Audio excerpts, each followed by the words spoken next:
Okay, today I'm gonna show you 3 simple way how to download Facebook video.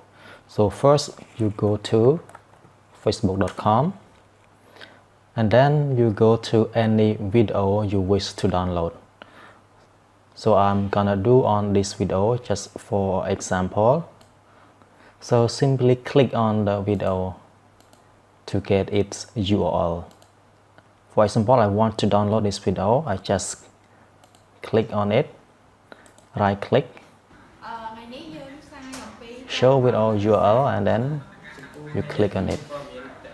Get the link here, copy the link here,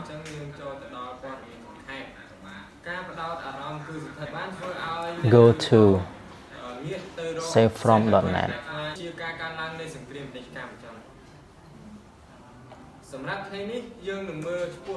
Simply pass the link into the box and then you see, okay, choose the file format you like and then you click download.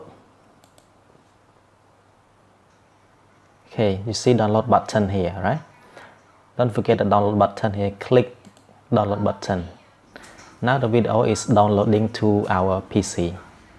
So you click here to see the folder, right? You see here to see the folder where the video is stored. So your video is here.